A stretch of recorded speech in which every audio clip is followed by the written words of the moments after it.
Assalamualaikum warahmatullahi wabarakatuh. Selamat pagi anak-anak, bagaimana kabarnya hari ini? Semoga anak-anak dalam keadaan baik dan sehat ya di rumah.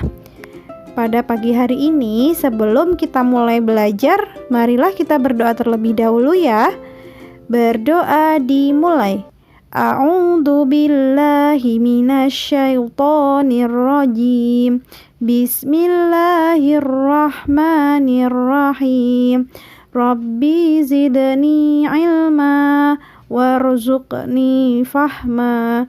Amin. Semoga mengawalinya dengan berdoa dapat memberi kelancaran pada pembelajaran kita pada pagi hari ini ya anak-anak. Dan semoga Allah memberikan keberkahan kepada kita semua. Amin. Nah anak-anak, pada pagi hari ini kita akan membahas materi PPKN dan IPS ya. Nah kita sudah masuk kepada tema 2, subtema 1. Yang pertama, kita akan membahas muatan IPS terlebih dahulu anak-anak. Nah, apa saja ya Us? Nah, ini ya materi yang akan kita bahas di muatan IPS. Yang pertama yaitu manfaat sumber energi. Yang kedua, manfaat matahari. Yang ketiga, proses pembentukan minyak bumi. Dan yang keempat yaitu jenis-jenis minyak bumi. Nah, anak-anak bisa menyiapkan bukunya ya. Nah, manfaat energi listrik tepatnya ya. Nah, anak-anak tahu tidak energi listrik? Nah, iya betul, energi listrik itu yang biasanya anak-anak biasa gunakan juga ya. Seperti contoh listrik menghasilkan energi panas, yaitu melalui apa? Setrika, untuk menyetrika baju agar lebih rapi bajunya. Yang kedua, yaitu contoh energi listrik menghasilkan energi gerak, yaitu ada mesin cuci. Kemudian anak-anak juga pernah lihat pasti kipas ya. Nah, itu juga termasuk pada energi gerak. Nah, kalau mesin cuci sendiri ini untuk mencuci otomatis dan memperingan pekerjaan. Yang ketiga yaitu contoh listrik menghasilkan energi penerangan. Nah, misalnya apa? Betul sekali, yaitu adalah lampu. Di rumah anak-anak pasti semuanya ada ya, yaitu untuk menerangi lingkungan dan rumah. Kemudian kemudian energi yang kedua yaitu matahari. Nah, anak-anak tahu tidak sih manfaat matahari dalam kehidupan sehari-hari?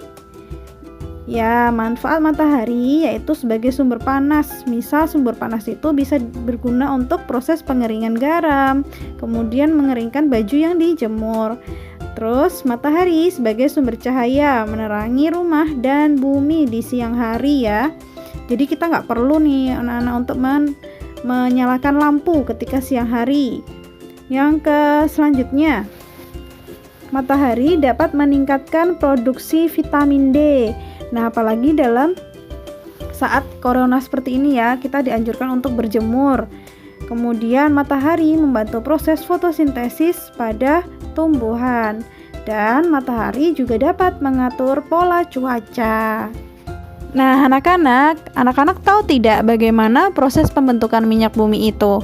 Selanjutnya, kita akan mempelajari bagaimana proses pembentukan minyak bumi itu ya. Anak-anak juga bisa membukanya pada buku paket tema 2, subtema 1, halaman 38 sampai 39.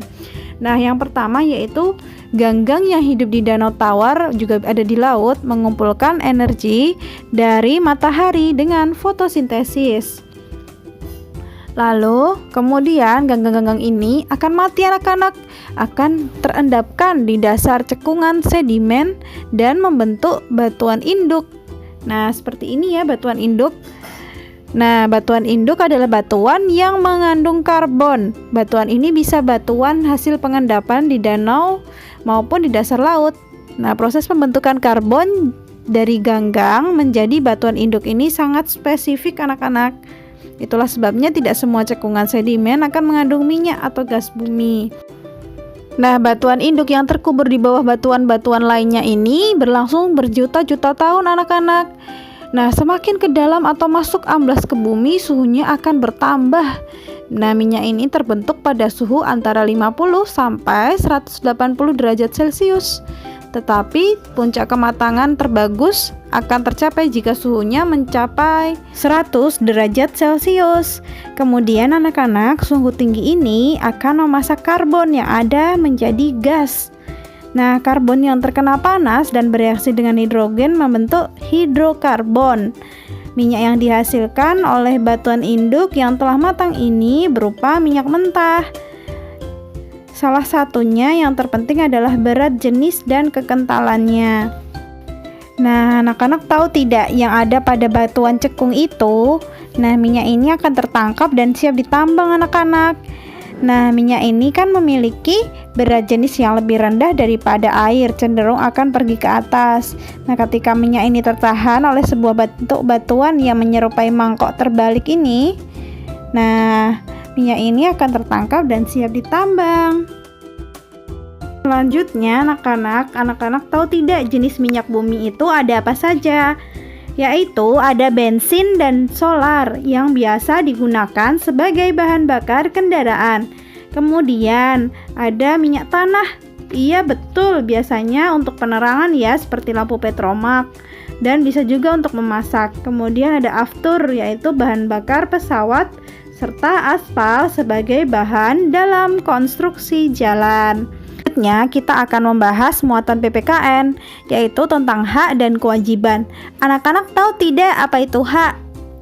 Iya, betul. Hak itu adalah sesuatu yang bisa kita terima atau dapatkan ketika kita sudah melakukan serangkaian kegiatan. Sedangkan kewajiban, apa ayo?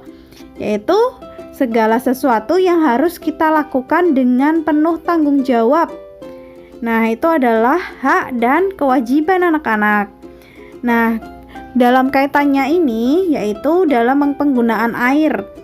Anak-anak tahu tidak contoh hak dalam penggunaan air, yaitu misal mendapatkan air bersih, kemudian minum air, menggunakan air untuk mandi. Dan contoh bukan haknya yaitu mencuri air, meminta air tidak izin, misalnya ya, meminta air pada tetangga tetapi tidak izin. Yang kedua, mengotori air, yaitu air comberan. Kemudian membuang sampah pada air bersih, itu juga tidak diperkenankan ya. Makanya kita dari sekarang harus mulai menghemat air, tidak menghambur-hamburkan air, menggunakan air sesuai dengan kebutuhan kita. Anak-anak, setelah kita belajar tentang hak kita dalam menggunakan air, sekarang apa kewajiban kita terhadap air dan bukan kewajiban kita? Yang pertama yaitu contoh kewajiban kita terlebih dahulu ya, yaitu nomor 1 ada menggunakan air secukupnya. Ayo, siapa yang selama ini kalau menggunakan air dihambur-hamburkan atau yaudah buat mainan gitu. Nomor 2 membuat selokan untuk jalan air. Kemudian nomor 3 menjaga kebersihan air, misalnya adalah sungai, seperti itu ya.